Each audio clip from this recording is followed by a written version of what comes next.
A black female student is humiliated and forced to leave her first-class seat, but just minutes later, the flight attendant who offended her faces an unexpected consequence. What happens on this flight not only changes the fate of those on board, but also shakes the airline to its core. The noise of the airport echoes in the vast space. Streams of people hustle between gates, their conversations blending with the announcements over the loudspeakers about upcoming flights. Skylar Williams, a 17-year-old girl with neat, long, braided hair, stands before the boarding gate with an uncommon calm. On her shoulders a small black backpack, and in her hand is a first-class ticket with the bold print, First Class. Dressed in a crisp school uniform, white shirt, plaid skirt, and simple sneakers, Skylar looks like any typical high school student. But there is one thing no one here knows. She is not just a regular passenger on this flight. She is one of the largest shareholders of the airline they are flying with. Her father, Benjamin Williams, was a renowned entrepreneur in the airline industry, having built one of the largest airlines in the United States. But after his passing a year ago, much of the company's shares were passed on to Skylar. Though young, this girl understands the power she holds, yet she has never let it define her. Skylar doesn't want special treatment just because of money. She wants to prove herself on her own terms. As she walks through the door into the first-class cabin, Skylar notices a few curious glances from other passengers. A young girl like her in this section isn't a common sight. However, Skylar is unfazed. She simply lifts her backpack, opens the overhead compartment, and carefully places her belongings inside before gently closing it. She sits in her seat, a spacious premium leather chair, far more comfortable than the cramped rows in economy class. The screen in front of her displays the list of first-class services, luxurious meals, complimentary drinks, and amenities reserved for special passengers. But Skylar isn't interested in any of that right now. She opens her backpack, pulls out her laptop, and quickly opens a math assignment. Despite inheriting a vast fortune, Skylar always keeps her focus on her studies. She doesn't want to rely on her family's wealth. She wants to carve her own path, to understand how the world works, to learn so she can one day take over and run her father's business. But she has no idea that in just a few minutes, this flight will become a much bigger test than any exam she has ever faced in school. Skylar flipped through the pages of the document on her laptop screen, the long lines of mathematical formulas stretching out in front of her eyes. She frowned, trying to focus on the assignment, but the feeling of someone's gaze on her made her lift her head slightly. In the front of the first-class cabin, a middle-aged flight attendant with a slender figure and neatly tied dark blonde hair was moving down the aisle.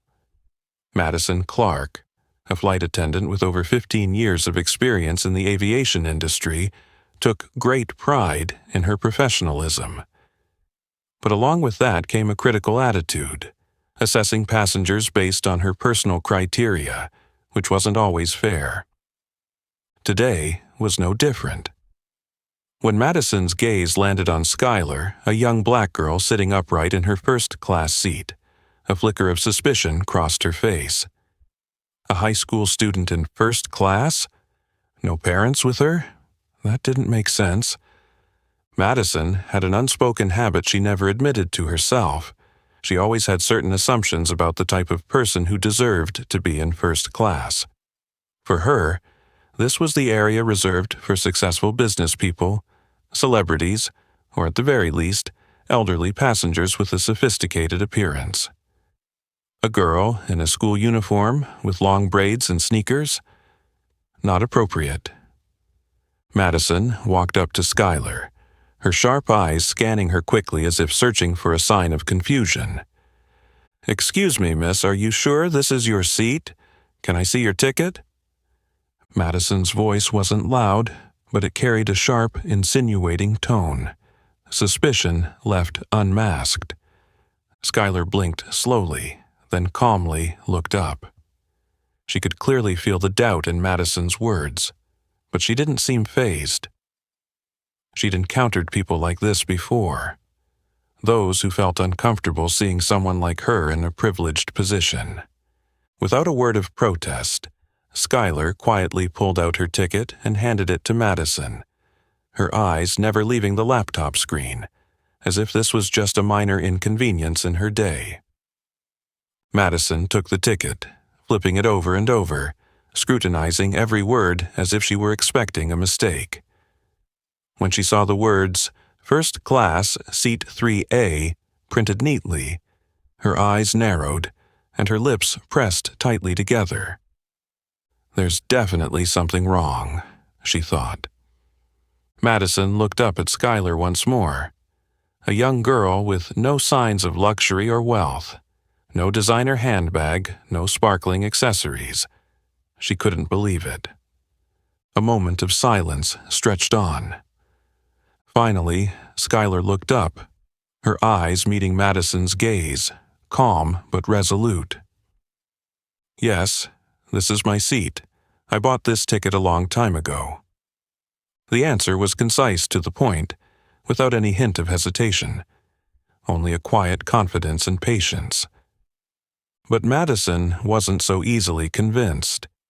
A feeling of discomfort rose within her, a part of it due to the challenge posed by Skylar's incredible calm, and part of it because she still couldn't believe the ticket truly belonged to this girl.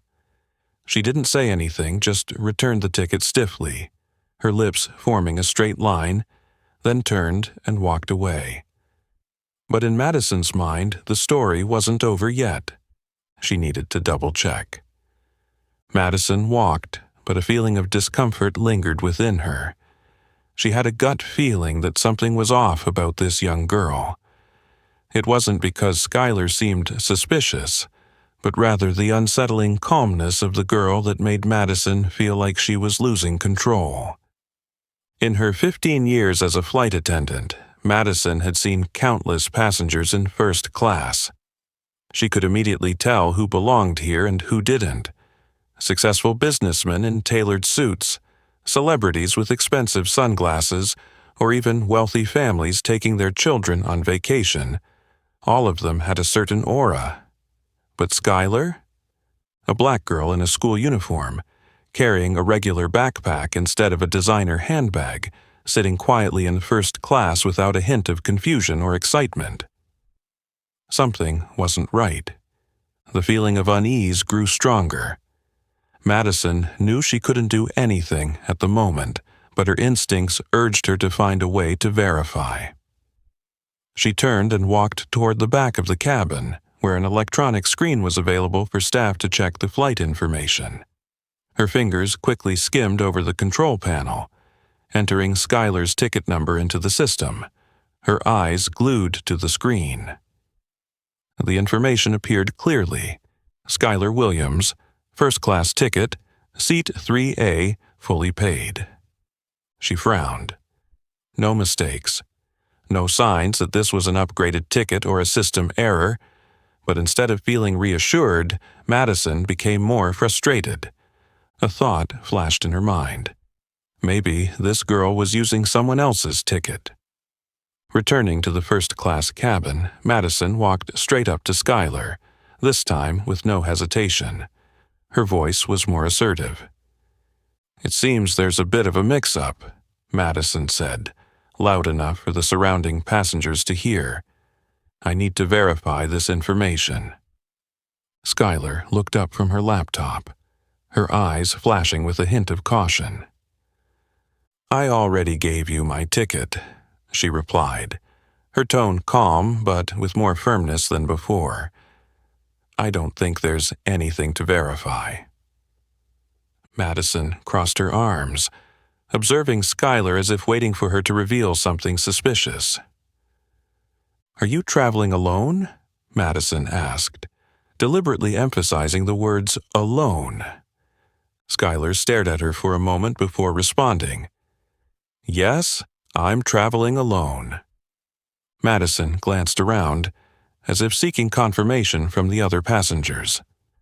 A middle-aged man seated in 2B raised his eyebrows, glanced at Skylar, and then whispered something to his wife. A woman in a blazer in row 4 whispered to her colleague, her eyes filled with doubt. The feeling of being surrounded by these watchful gazes made Skylar uncomfortable. "Then, I need you to leave this seat immediately," Madison declared, her voice sharp. "You'll need to move to economy class." The air in the first-class cabin grew tense. Skylar blinked, almost unable to believe what she had just heard. "You want me to leave my seat?" "Exactly," Madison affirmed, hands on her hips. "If not, I'll have to call security." That threat hit Skylar's pride like a punch to the gut. She could clearly feel the humiliation in every word Madison spoke. No explanation, no reasonable justification, just a woman looking at her and deciding she didn't belong here. The gazes around her were no longer just curious. They were judgmental, a quiet yet unmistakable evaluation. They were waiting to see how she would react. Skylar took a deep breath. She could stand up, argue, demand a reasonable explanation. She could tell Madison that she was making a huge mistake. But a part of her knew that wouldn't change anything. Skylar didn't want to create a scene. She didn't want to become a story for people to gossip about throughout the flight. She wanted to maintain her dignity, even if she was being treated unfairly. She slowly closed her laptop and placed it into her backpack. "I understand," she said, her voice soft but clear. Then she stood up. No argument, no anger, no tears, just a heavy silence hanging in the air. Skylar slung her backpack over her shoulder, gave Madison one last look. Her gaze not one of fear or submission, but a cold, calculating observation. A memory. Madison stood there, arms crossed, watching her with a triumphant look. Skylar turned, walked down the narrow aisle, through the first-class cabin with its spacious, luxurious seats, and stepped into another world, economy class. Here, the space was cramped. Rows of seats squeezed together, no linen tablecloths, no expensive wine, no high-end menus. The atmosphere was entirely different. Skylar found an empty seat between two strangers, set her backpack at her feet, and silently fastened her seatbelt. She stared out the window, the glass reflecting an image of herself, calm, but with eyes burning with a quiet fire. She didn't know that in just a few minutes, this flight would become a greater test than any exam she'd ever faced in school. Skylar sat down in the cramped seat of the economy class, gripping the straps of her backpack resting on her lap, her gaze fixed on the window. Outside, the sunlight sparkled off the plane's wings, but inside, a storm raged in her heart. She couldn't believe what had just happened. She was all too familiar with the skeptical looks, the questions laced with prejudice, and the countless times she had been underestimated simply because of her skin color and age. But she had never been publicly humiliated in such an overt manner, right in the seat she had the right to sit in, on the very airline her father had helped build. Skylar took a deep, slow breath, trying not to let her emotions overtake her reason. She wasn't the impulsive type. She knew reacting right now would only make things worse. But that didn't mean she was going to let this slide. She opened her backpack, pulled out her phone, and quickly typed a message. "Uncle Mark, something happened on this flight. I need your help." Just a few seconds later, her phone buzzed with a response. "Stay calm. Stay where you are. I'll handle it." Skylar exhaled slowly. Mark Stevenson, the person she had just texted, wasn't just the family's financial advisor. He also oversaw all her shares in the airline. He had been her father's right-hand man and had helped build the empire. After her father's death, Mark had been the one to ensure she maintained control of the company. Mark was not someone to be taken lightly, and she knew he wouldn't let this insult go unanswered. Skylar set her phone down, her face still calm, but her mind was already calculating. She knew how the airline system worked. She knew that any action taken by the flight attendants could be monitored through internal reports. She also knew every flight had a direct communication line to the operations center, where important decisions could be made immediately. And most importantly, she knew Madison had no idea who she had just crossed. Skylar didn't need to raise her voice, cause a scene, or protest right there and then. She just needed to wait. Meanwhile, in first class, Madison continued her work with an air of satisfaction. She was pleased with how neatly she had handled the problem. In her mind, the girl was just a foolish kid who thought she could sit in a seat that wasn't meant for her. But then, as she was checking the first-class service list, Madison noticed something strange. Dennis Walker, her longtime colleague, was standing at the service desk, holding his phone with a tense expression. He wasn't someone to easily show worry, but right now, his face made Madison uneasy.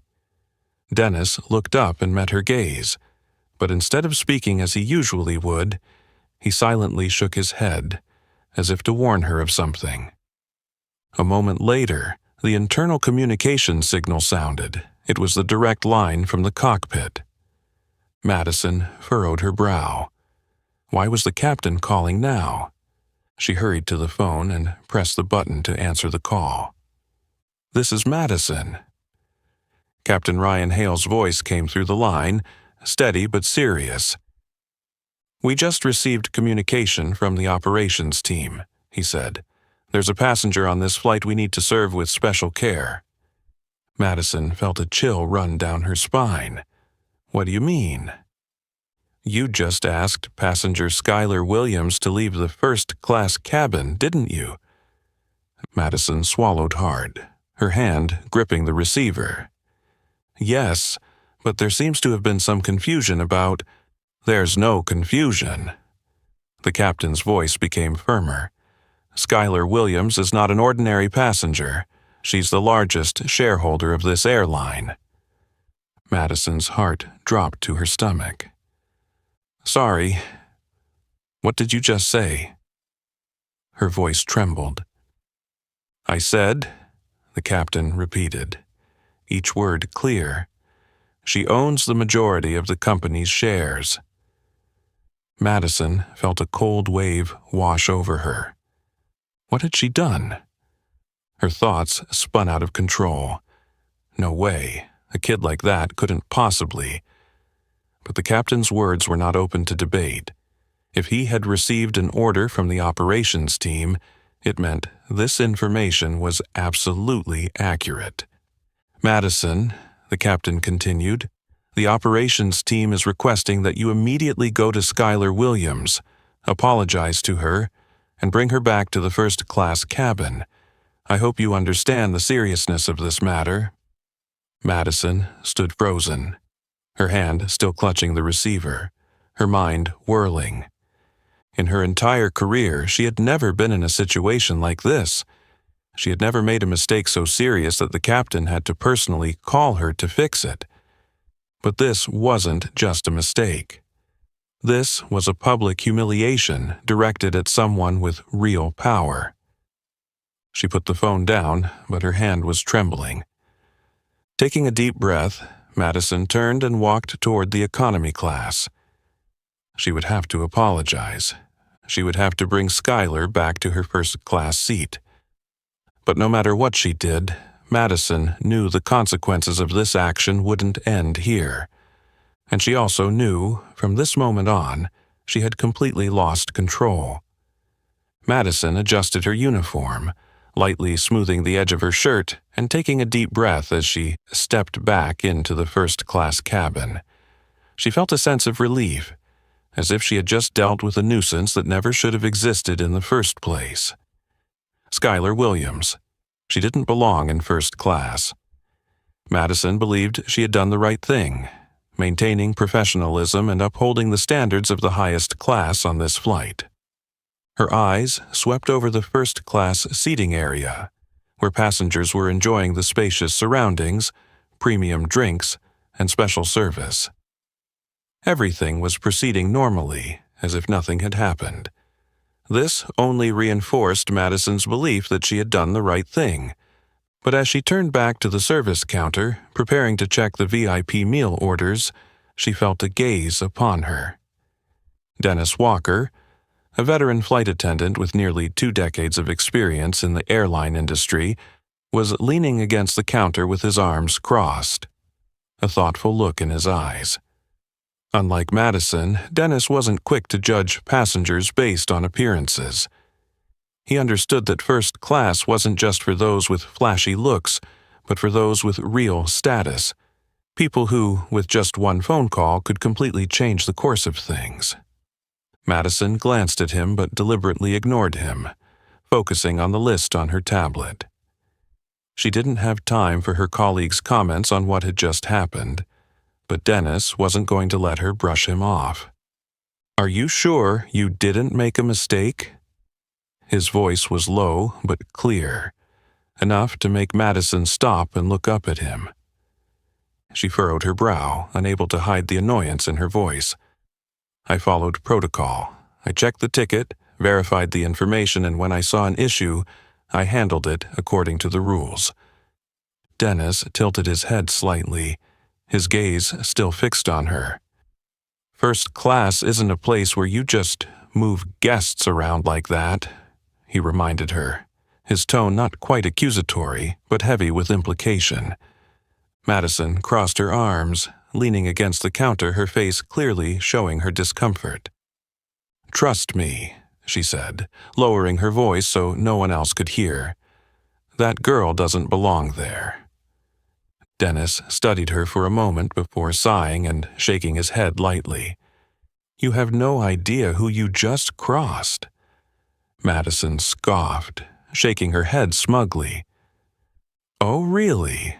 A kid in a school uniform sitting alone, without parents or an adult with her? If she truly belonged in first class, she wouldn't have been shocked when I asked to check her ticket." Dennis raised an eyebrow. "Did you notice how she reacted? She wasn't surprised, she wasn't scared, she knew she had the right to be there." Madison hesitated for a moment, but quickly brushed it off. "Maybe she was just trying to act confident, but I have a feeling she doesn't belong in that seat." Dennis slowly nodded, but instead of agreeing, he simply gave her a wry smile. "Do you think your gut feeling is more important than the truth?" Madison bit her lip, but maintained her tough stance. "I'm just ensuring that our first-class cabin maintains its standards." Dennis shrugged. "Well, I hope your standards don't cost you your job." Madison opened her mouth to retort, but just then the intercom beeped. A call from the cockpit. She furrowed her brow but answered the call, her voice calm as always. "Madison here." Captain Ryan Hale's steady voice came through the system, but this time there was an edge to it, an icy seriousness that made Madison instinctively straighten up. "We've just received instructions from the executive board," the captain said, his tone leaving no room for negotiation. "The passenger you just moved to economy, Skylar Williams, is one of the largest shareholders in this airline." For a moment, Madison felt like the world around her froze. Her ears rang, and her heart pounded so hard she could feel each heavy beat in her chest. "Excuse me, what did you just say?" Her voice trembled slightly, but she quickly clenched her fist to keep herself composed. "I said," the captain emphasized, "Skylar Williams owns a majority stake in this airline, and by direct order of the executive board, you must immediately apologize and return her to first class." Madison's hand tightened around the phone, a cold sensation creeping through her body. She couldn't believe it. A kid in a school uniform owned the airline? But she didn't have time to question it. The captain continued, his voice growing firmer. "The executive board requires a full report on how you treated Ms. Williams. I hope you understand the gravity of this situation." Madison had no choice but to nod, even though she knew the person on the other end couldn't see her. "Yes, I understand," she whispered, her voice hoarse, as if something was lodged in her throat. She hung up the phone, but the trembling in her hand didn't stop. Dennis was still standing there, arms crossed, watching her with an expression Madison couldn't stand, understanding mixed with a touch of pity. "You just pushed yourself off the cliff, Madison," he said, his tone not triumphant, but simply a blunt truth that couldn't be denied. Madison didn't respond. She stood frozen, feeling like the ground beneath her was slowly crumbling. She had lost control, and for the first time in her career she felt real fear. Madison stood frozen, feeling as if she had just been punched in the chest. The captain's words still echoed in her mind, each one like a knife slicing through her pride. Skylar Williams, the girl she had just insulted and sent down to economy class, was the largest shareholder of this airline. She had made a terrible mistake. Madison tried to control her breath, but the rapid beat of her heart was impossible to suppress. The air in the first-class cabin felt like it was suffocating her. Just minutes ago she had felt smug about upholding the standards of the VIP cabin, but now she realized she was the one who had crossed the line. The intercom crackled again, shattering the eerie silence surrounding her. "Madison," Captain Ryan Hale's voice came through, sharper this time, with no trace of patience left. "The board wants a report on why you moved a first-class passenger." A chill ran down Madison's spine. The board? She had worked in the airline industry for over a decade, but she had never received an urgent call from the board over a first-class passenger being moved to economy. Why was this being escalated so high? She forced herself to keep her voice steady as she responded through the communication system. "Yes, I'll prepare the report as soon as we land," she said, hoping to delay the situation. But the reply from the cockpit froze her in place. "Number they want you to report right now." An empty beat rang in Madison's head. Right now? It had never happened before that the board directly intervened in a situation on a flight while it was still in progress. That only occurred in severe cases, such as serious disturbances, security threats, or major violations of company rules. And now, they were treating her like a threat that needed to be dealt with immediately. Madison glanced at her watch. It had only been 20 minutes since she forced Skylar out of first class. How had this escalated so quickly? She turned her head toward economy class, where Skylar was sitting. The girl didn't seem upset or like a victim at all. She sat there calmly, as if nothing had happened. But as Madison observed more closely, Skylar slowly picked up her phone, glanced at the screen, and smiled faintly. Then she set the phone down and took a sip of water, unhurried. A cold shiver ran down Madison's spine. No, this wasn't a coincidence. The girl had known this was going to happen. In economy class, Skylar leaned back in her seat comfortably, her eyes still fixed on the window. Her phone vibrated again on the table, and when she looked down, a message from Mark Stevenson appeared. "They're calling her now." Skylar smiled softly. She hadn't needed to do much. She simply sent Mark a message when she sat down in economy class. Just one message, and everything started to change. She knew Mark wasn't one to hesitate. He had worked with her father for nearly 30 years and understood how the system worked better than anyone. When he received the message from Skylar, he would have immediately called the airline's board, the ones with real power, and told them to act right away. She didn't need to argue with Madison, no need to explain anything, because Skylar didn't need permission to sit in first class. She owned the airline. Up front, Madison felt her body grow heavy as she placed her hand on the communication button, preparing to answer the board's call. Cold sweat beaded on her forehead, and for the first time, she began to realize the true consequences of what she had just done. And what terrified her most was that the girl she had just looked down on was the one who had planned all of this from the start. Madison stood frozen in front of the service counter, her hand still gripping the communication device, her palm cold and clammy. She couldn't believe what she had just heard from the pilot. The immediate intervention by the management was enough to send her reeling, but the revelation that Skylar Williams was one of the largest shareholders of the airline left her utterly speechless. A wave of dizziness and disbelief washed over her, making Madison's mind spin. Her stomach tightened as if a wave of nausea was about to hit.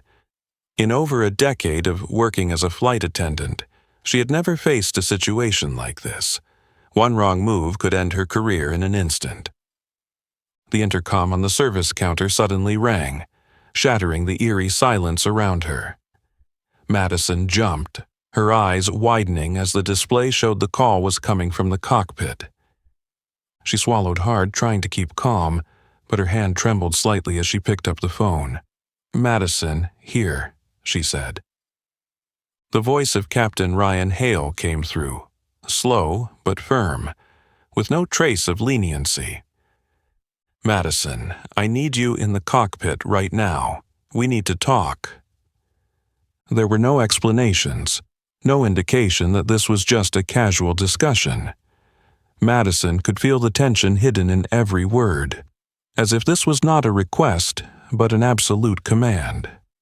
Her heart raced as she hung up the phone. In that moment, she wanted to run, to pretend that nothing had happened, but she knew deep down that this was beyond her control. Taking a deep breath, Madison turned and strode toward the cockpit. Each step down the narrow aisle felt heavy, as if she were walking into a courtroom where a harsh judgment awaited. She could feel Dennis's gaze from the service counter, but this time there was no pity or warning, just a quiet understanding. When she reached the cockpit door, Madison paused for a moment to take a deep breath, trying to regain her professional composure. But she couldn't shake the feeling that everything was falling apart around her. The door opened, and Madison stepped into the cockpit. The space inside was eerily quiet, the light from the control screens reflecting on the face of Captain Ryan Hale, a middle-aged man with graying hair, his expression calm but commanding. Beside him sat First Officer Nathan Collins, who only glanced at Madison without saying a word. Captain Hale turned his chair, his sharp eyes scanning Madison as she closed the door behind her. "Sit down." His voice wasn't loud, but it carried a weight so heavy that Madison felt completely overwhelmed. She pulled out a chair and sat across from him. For a few seconds, no one spoke. The only sound was the soft beeping from the control panel in front. Finally, Captain Hale broke the silence, and each word he spoke felt like a bullet to Madison's mind. "Madison, you just displaced one of the largest shareholders of our airline." The atmosphere in the cockpit seemed to freeze. Madison opened her mouth, but no sound came out. "What did you just do?" Hale emphasized each word, his eyes seeming to pierce directly into Madison's mind. Madison was frozen. No way, this can't be happening. She had met countless powerful businessmen, influential figures throughout the aviation industry, but never a shareholder this young. How could a girl possibly own such a large stake in a major airline? "It can't be," Madison muttered, her eyes distant. "It can," Captain Hale responded coldly, his voice as sharp as steel. He slid a tablet toward Madison, and on the screen, the shareholder profile of Skylar Williams appeared, along with the percentage of shares she owned. Madison stared at the screen, feeling as if her heart had dropped straight into an abyss. Skylar Williams, 42% of Airline shares. Her throat went dry, and her palms were drenched in sweat. 42%. More than the executives Madison had ever met. More than the business people she had served. She had just insulted the person who held the power to control the airline. Madison swallowed hard, trying to find a reason to justify her actions. But in that moment she realized there was no way out. Captain Hale crossed his arms, his gaze never leaving Madison. "You may have just lost your entire career," he said, his voice calm but carrying a chilling certainty. Madison felt a jolt so strong that it almost froze her entire body. All those years of hard work, the pride she took in her professionalism and rules, could now vanish in an instant because of one wrong decision. She had never felt fear like this before. Madison stepped out of the cockpit, her hands clenched tightly, her nails digging deep into her palms, almost drawing blood. Her heart raced wildly, and each step on the plane's carpet felt unsteady, as though she were losing control. She could no longer maintain her usual calm. Instead, a simmering panic began to spread through her body. She had never encountered anything like this in her more than 15 years in the aviation industry. The training days, the in-flight crisis resolutions, the strict procedures she had always taken pride in executing flawlessly, all of it seemed meaningless in this moment. Because this time, her mistake wasn't a minor error that could be overlooked. This time, she had touched someone she never should have. Madison tried to regain her composure as she returned to the first-class cabin, but it felt like every eye in the cabin was on her, though no one actually spoke.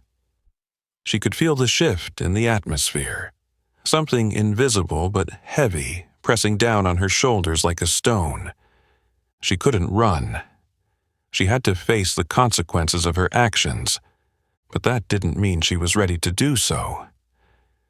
As Madison's gaze swept across the economy cabin, she immediately spotted Skylar Williams sitting by the window, calm as if the girl had known all along how everything would unfold. No anger, no confusion, not a flicker of hesitation. Just an unsettling calm, as if Skylar had controlled the situation from the start. Madison shivered, her spine tingling. This girl was not like the other passengers. She had thought Skylar was just some kid who had wandered into first class, a situation she had dealt with countless times before. But now, Madison realized she had made a fatal mistake. Skylar was not an ordinary passenger. The girl wasn't just buying a first-class ticket. She owned the airline. Madison's steps slowed as she walked past the rows of seats in economy, her eyes magnetically drawn to Skylar. The girl remained still, one hand resting on the tray table in front of her, the other gently gliding over her phone screen. Suddenly, the screen on Skylar's phone lit up, and for a moment Madison could clearly see the message that had just appeared. "They're calling her now." Madison froze, her breath catching in her chest. The girl had known what was going to happen. Skylar gently placed her phone down, took a sip of water from the plastic cup on the tray table. No hurry, no panic, totally in control. Madison felt her mind go blank, as if she had fallen into a game she hadn't even realized she was playing from the beginning. She was no longer the one making decisions. She had become a pawn on the chessboard. As Madison stood there, stunned to the point she couldn't move, a small voice came from a nearby seat. A middle-aged man, dressed in a neat suit but clearly of a more modest background than those in first class, leaned toward his wife and whispered, "She looks scared. Who is that girl?" Madison felt the temperature in her body drop a few degrees. The other passengers were starting to notice the oddness. They might not know the full story, but they could feel the tension in the air. They could see that the flight attendant, who once seemed cold and firm, was now standing frozen, her eyes confused, her face pale. They could see that the girl sitting in economy was not an ordinary passenger. Madison could no longer control this. Skylar slowly turned her head, her eyes meeting Madison's for a brief moment. There was no anger in that gaze, no challenge, only absolute certainty, a calmness so suffocating that Madison felt as though she were drowning. Skylar didn't need to say a word, because she had already won. She didn't need to argue, she didn't need to justify herself, because everything had been set in motion long before, and Madison was simply walking down a path she had created. Madison felt a real fear surge in her chest. It wasn't the fear of losing her job, it wasn't the fear of being reprimanded, it was the fear that she had done something irreversible, that this wouldn't end after this flight, that her name would become an example in the airline's training sessions, a lesson on what not to do, and that she had unwittingly destroyed her career. Madison no longer had control of the situation. For the first time in her life, she had no idea what to do next. Madison stood frozen, her mind swirling with chaotic thoughts as she watched Skylar sit there, calm as if nothing had ever happened. But the truth was, everything had changed completely. She had misjudged the situation, made a decision that she would likely pay for with her entire career. Captain Ryan Hale's words still cut through Madison's mind like a sharp knife. You could lose your entire career over this. Her hand trembled as she gripped the hem of her uniform skirt, trying to keep herself from completely losing control. But the fear was creeping into every corner of her body. The intercom buzzed again, this time with a call from the cockpit. Once more, Captain Hale's voice rang out, but this time there was no patience in his tone. Madison, the board has issued a direct order. You need to go back and apologize to Miss Williams immediately and invite her to return to first class. The sense of the world crumbling around her was overwhelming. Madison took a deep breath, trying to regain some composure, but she knew she had no other choice. Slowly, her legs moved by sheer inertia, each step heavy as if weighed down by lead. She turned back toward the economy cabin, walking past passengers who were beginning to realize that something extremely serious was happening. Some just stared, while others whispered, wondering why such an experienced flight attendant like Madison seemed so flustered and panicked. And then, Skylar Williams. She was still sitting there, one leg crossed over the other, her hand resting gently on the fold-out table, her face completely composed. In that moment, Madison felt as if she were facing her own sentence. Despite the whirlwind of thoughts in her head, she forced herself to speak. Miss Williams, I apologize for the inconvenience. The apology came out reluctantly. It wasn't what she wanted to do, but it was what she had to do. Please come back to first class, Madison continued, her voice trying to maintain professionalism, but unable to mask the trembling beneath. She hoped Skylar would simply nod, stand up, and follow her, ending this nightmare before it went any further. But Skylar didn't move. She just stared at Madison, her eyes deep and bright, yet devoid of any emotion. Then, with a slow, sharp voice, Skylar replied, No need, I'm comfortable here. The air around them seemed to freeze. Madison was stunned. She blinked, as if unable to believe what she had just heard. She had thought Skylar would accept the apology and return to first class, that everything could be settled quickly, and she could go back to her work as if nothing had happened. But no. Skylar was refusing, and that was the worst thing that could happen.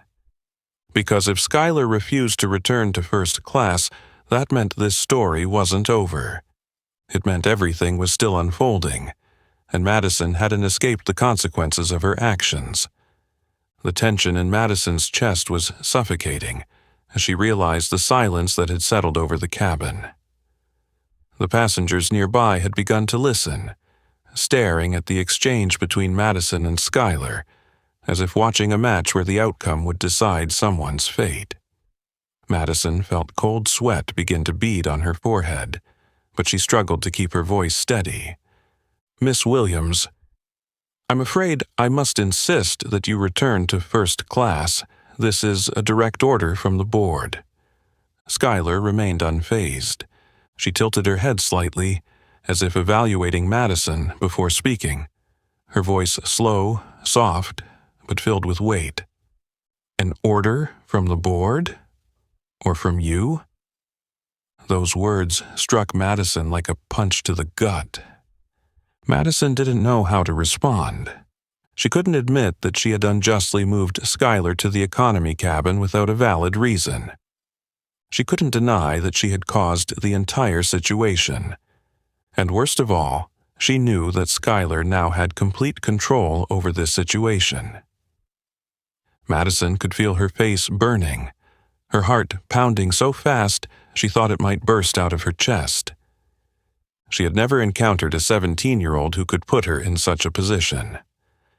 Skylar didn't need to be angry, didn't need to make a scene, didn't need to argue. By simply refusing to return to first class, Skylar had turned this situation into something much more serious. And Madison knew this wasn't over. She turned pale, for the first time in her life, acutely aware of the power imbalance. She was no longer the one in control. Now, Skylar Williams was the one deciding what would happen next. Madison walked down the narrow aisle of the plane with a heavy heart, each step seeming to be weighed down by an invisible force. The captain's words still echoed in her mind, like a sentence that hadn't been pronounced but had already sealed its outcome. She tried to control her breathing, keeping her face from revealing too much emotion, but cold sweat began to bead on her forehead, and her palms were damp as she gripped the hem of her uniform skirt tightly. From the economy class, Skylar Williams's gaze remained calm as she watched Madison, her face enveloped in an eerie silence. Skylar didn't show any sign of anger, didn't express discomfort or indignation like the passengers who had been mistreated before. But it was this silence that made Madison feel suffocated, for it wasn't one of resignation, it was a sign of absolute power. She had once thought she could control the situation, that with just an apology, Skylar would stand up, agree to return to first class, and everything would be resolved smoothly. But Skylar had refused, and that very act had made everything spiral into something much worse. No reproach was needed, no argument, just one simple action from Skylar had made Madison realize that she had lost all control of this situation. The intercom crackled, announcing that the flight was about to land. The cabin began to bustle as people prepared their belongings, but Madison knew that even though the flight was coming to an end, the nightmare she faced had only just begun. The plane touched down gently, but to Madison it felt like everything was collapsing. Every passing second seemed to stretch on forever, each breath heavier than the last. As the plane doors opened, passengers began to stand up, gather their things, and exit the plane. Madison stood motionless by the service counter, drained of any strength to utter a simple goodbye, as she would normally do. Just as she was about to step off the plane, a low, stern voice called out, causing her to freeze in place. "Ms. Madison Clark?" She turned around, her heart pounding as if it were about to leap from her chest. Before her stood two men in airline uniforms, their badges clearly identifying them as members of the internal security team. In that moment, Madison knew that all the fears she'd carried up until now had become a harsh reality. One of the men stepped forward, his gaze sharp yet devoid of any emotion. The executive board requests your immediate presence. It felt as though the ground had been pulled out from under her, her body suddenly light, as if she were falling into an endless abyss. She had known this wouldn't end easily, but she hadn't anticipated the swift and brutal consequences. Madison's hand clenched involuntarily, cold sweat trickling down her palm. She wanted to protest, to claim there had been a misunderstanding, to find a way out of this situation, but she knew it would be futile. When the leadership stepped in directly, it meant this had long since spiraled beyond her control. With no other choice, she nodded and followed the two men. The remaining passengers were still disembarking, but some paused, curious about the unusual scene unfolding before them. There were scrutinizing looks, hushed whispers exchanged, all of which made Madison feel exposed, like she was standing in front of a crowd with no protection. "What's going on?" a middle-aged woman whispered to her husband as they stood near the exit.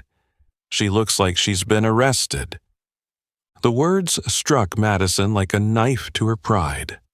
Throughout her career, she had always prided herself on professionalism, on how she maintained rules and controlled situations during flights. But now she was the one being controlled, and it filled her with such humiliation that she could hardly breathe. Madison stepped off the plane, the security personnel close behind her. As she passed through the economy class, her eyes met Skylar's one last time. The girl was still sitting quietly, saying nothing, showing no expression, but her gaze held an unsettling calmness. There was no anger, no smugness, just an absolute certainty, as though Skylar had known all along that this was how it would end. Madison quickly turned away, unable to endure that look any longer. As she descended the plane's staircase, a black car was waiting at the exit, with the airline's logo clearly visible on the door. She knew she could not refuse this summons, couldn't escape or delay it. She had made a mistake, and now she would have to face the consequences. The car door opened, and one of the security officers motioned for Madison to get in. As the door closed behind her, Madison knew that her nightmare was only just beginning. Madison sat in the conference room chair, her hands clenched tightly together on her lap, palms cold despite the room's normal temperature. In front of her was a long mahogany table, polished to a shine, where 5 members of the airline's disciplinary board sat, their expressions stern and unyielding, eyes cold and unforgiving. The atmosphere in the room was heavy, as if every molecule of air was being compressed by the thick tension. Outside, the airport lights still sparkled through the large glass window, but inside this room, Madison felt as though the darkness was slowly swallowing her whole. She had been in meetings like this before, but never as the accused. No one spoke for the first few seconds. Madison could hear her heartbeat pounding so loudly it felt like it was vibrating in her chest. Everything seemed to slow down. The smallest movements of the board members, each glance, each rustle of paper, all of it became painfully clear and terrifying. The first to speak was Richard Hayes, the airline's human resources director. "Madison Clark." His voice was deep and devoid of any emotion. "Do you know why you're here?" Madison struggled to control her breathing, trying to keep her voice steady as she replied. "Yes," she said slowly. "I understand there's an issue with the way I handled a passenger on the last flight." A soft, mocking chuckle came from Karen Moore, the chief of customer service, a sharp-eyed woman with a laser-like gaze that could cut through any lie. "An issue?" Karen raised an eyebrow, flipping through a stack of papers in front of her. "You call kicking one of the airline's largest shareholders off into economy class an issue?" Madison felt her throat tighten. She took a deep breath, trying to stay calm. "I was just following protocol," she defended herself, keeping her voice as level as possible. "I have the right to check a passenger's ticket when I have doubts. I didn't know who she was, I was just—" "Which protocol allows you to kick a major shareholder into economy?" This time, the interruption came from Michael Langley, the airline's CFO, a man who had spent over 20 years in the aviation industry and clearly had no patience for excuses. Madison's heart sank. She had no answer to that question. There was no protocol that allowed her to do that. No rule in the flight attendant training manual that gave her the right to move a first-class passenger simply because she felt uncomfortable. She had made a mistake, and everyone in this room knew it. Her breathing grew heavier, but she knew she couldn't just sit there and take it without at least trying to defend herself. She clenched her fists, looking for any opening in the hearing to turn things around. "I never meant to offend her," Madison continued, her voice more urgent this time. "I just felt the need to verify her ticket. If I had known who she was—" "That's the problem." This time, it was David McAllister, the vice president of operations, a silver-haired man with a sharp gaze that always went straight to the heart of the matter. "Do you think a passenger has to prove their worth to sit in first class?" David leaned forward, interlacing his fingers on the table, his sharp gaze pinned directly on Madison. "That's not your job. Your job is to serve the passengers, not judge them based on how they appear." Madison felt her face flush, but this time it wasn't from anger, it was from shame. She had dug her own grave, and there was no way out of it now. An awkward silence stretched on in the conference room. No one spoke, but Madison could feel the verdict had already been made. She had no allies, no one was on her side, and there was no excuse that could salvage this situation. Finally, Richard Hayes decisively slammed the file shut on the table in front of him, creating a loud sound that echoed through the quiet room. "Madison Clark," he said, his tone unwavering, "effective immediately. You are suspended indefinitely while we review the next disciplinary steps." The sentence dropped like a death sentence. Madison froze completely. She blinked, her mouth opened as if to protest, but no words could escape anymore. It was over. There was nothing that could save her. Madison felt a cold wave wash over her, as if her entire career had just evaporated right before her eyes. Karen Moore pushed a sheet of paper toward Madison, an official letter from the board, confirming the immediate suspension. "You can sign here to acknowledge that you understand this decision," Karen said, her voice devoid of any sympathy. Madison stared at the paper, feeling like every word on it was a knife cutting into her pride. She knew she had no choice. With trembling hands, Madison picked up the pen and signed her name at the bottom of the document. As she put the pen down, an overwhelming sense of emptiness enveloped her. Everything she had worked for throughout her career, it was all gone in an instant. Skylar walked into the conference room on the top floor of the airline's headquarters, where the large glass windows opened to a view of the entire city, with skyscrapers reflecting the morning sunlight. The sky was clear, but the atmosphere in the room held a palpable tension. Facing her, sitting at the center of the long conference table, was Richard Hale, the CEO of the airline, a man in his 50s with salt and pepper hair and sharp eyes accustomed to making tough decisions. Next to him were the senior executives, all of whom had received an emergency summons right after Skylar's flight had landed. Everyone knew the reason for this meeting, but no one dared to speak up. They understood that today was not going to be an ordinary discussion. Skylar didn't feel the need to speak immediately. She placed her leather bag on the table, slowly removed her glasses, and calmly scanned the faces of everyone in the room. The silence was so thick that the ticking of the second hand on the clock on the wall was audible. Richard Hale was the first to break the silence. "Miss Williams," he began, his voice calm but betraying a hint of the tension in the room. "First, on behalf of the airline, I would like to offer our deepest apologies for what occurred on your recent flight. The behavior you experienced does not reflect the values of our company, and I assure you—" Skylar gently raised a hand, signaling for him to stop. She didn't have time for empty apologies. "I'm not here to hear excuses," she said, her voice calm yet cold. "I want to talk about the changes that need to be made." Richard Hale leaned forward slightly, his hands clasped on the table, his eyes never leaving her.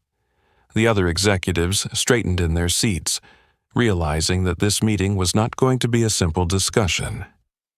Skylar opened a folder in front of her, flipping through the pages as if she had already prepared everything.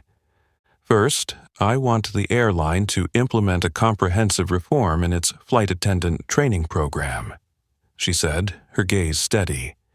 "Not just in service, but more importantly in awareness and handling of discrimination-related situations."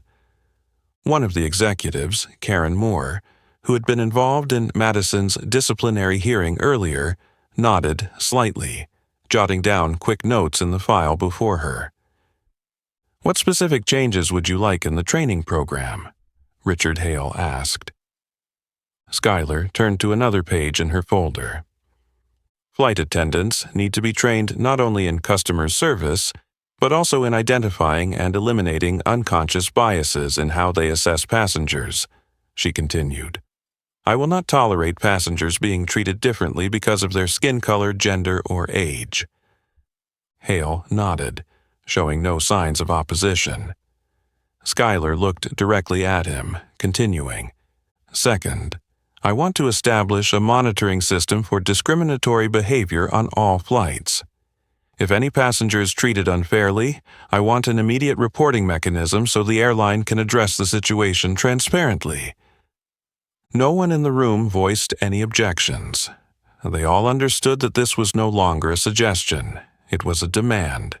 "And finally," Skylar said, her voice deep yet strong, "I want the airline to commit to ensuring that all passengers, regardless of their appearance, are treated with the utmost respect." A long silence followed in the meeting room. No one could argue with what she had just said. No one dared to raise any objections, because they knew she had the power to make these demands a reality. Richard Hale slowly exhaled and set his pen down on the table. "Miss Williams," he said, his voice warm but serious, "I completely agree with everything you've proposed." The other executives nodded in agreement. They had no other choice. Skylar knew she had won, but she didn't feel triumphant, because this wasn't a personal victory. It was an important step forward for all those who had been treated unjustly like her. She hadn't just changed the way an airline operated, she had laid the groundwork for a larger change in the aviation service industry. She stood up, adjusted her coat, her gaze as calm as it had been when she first entered. "Then let's begin right now," she said, her voice unwavering. "I'll be closely monitoring the implementation process." Richard Hale nodded. "We won't let you down." Skylar turned and walked out of the conference room, knowing she had just made a real difference. Madison sat alone in her small apartment, the dim light casting a shadow over her face, giving her a somber expression. In front of her, the laptop screen displayed an email from the airline's Human Resources Department. The subject line was clear and unforgiving. "Termination notice, Madison Clark." She had known this day would come. From the moment she was suspended during the hearing, she had understood that things had spiraled beyond her control. But as the words appeared on the screen, the sense of loss hit her like a punch to the chest. Madison slowly moved the mouse, reading each line carefully. After an investigation and evaluation, the disciplinary board has concluded that your actions on the flight of the 15th of this month not only violated the company's conduct rules, but also had a severe impact on the company's image and core values. We can no longer maintain your position in the workforce. Her eyes fixed on a section in the middle of the letter. Reason for termination: discriminatory behavior towards first-class passengers, a serious violation of the company's policy on fairness and equality. She inhaled deeply, but the air seemed stuck in her throat. She had just been fired, not suspended, not warned. She had completely lost the job she had dedicated over 15 years of her life to. It felt as though the world was collapsing beneath her feet. This job had once been everything to her. She had spent her entire career following the rules, doing everything by the book, becoming someone her colleagues could rely on. But now, all she had was a termination email. Nothing else. No chance to make things right. No defense that could change this decision. Madison clenched her teeth to hold back the tears, but the humiliation weighed heavily on her like an uncontrollable wave. She had once believed she was in the right, that she had the right to question a passenger who didn't fit the image she deemed worthy of the first-class cabin. But now she realized that her suspicion had been based on nothing but her own prejudices. She hadn't just lost her job, she had lost her honor. Madison blinked, staring at the computer screen for a long while. She couldn't let this end like this. She pulled the keyboard closer, opened her email, and slowly began typing. To Skylar Williams, I know that no apology can change what I did, but I want to send this email to express my deepest regret. I acted wrongly on that flight, and now I must face the consequences. I understand that what I did not only offended you, but also reflects a deeper issue in how people are perceived. I have lost the job I once loved, and it has forced me to reconsider everything I once believed in.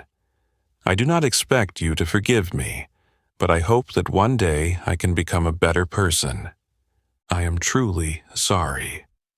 Madison Clark. Madison paused, reread the letter, and then hit send. She didn't know if Skylar would read it or how she would respond, but this was all she could do for now. An hour passed, then 2. No response. Just as Madison was about to give up hope, her phone buzzed with a new email notification. Her eyes widened as she saw the sender's name. Skylar Williams. Her hand trembled slightly as she clicked on the email. It contained just one sentence. I hope you learned something from this. No acceptance of the apology. No forgiveness. Only a warning. A reminder that she would have to face the consequences on her own and learn from it. Madison sat still, staring at the screen. For the first time in her life, she felt utterly small before someone she had once looked down upon.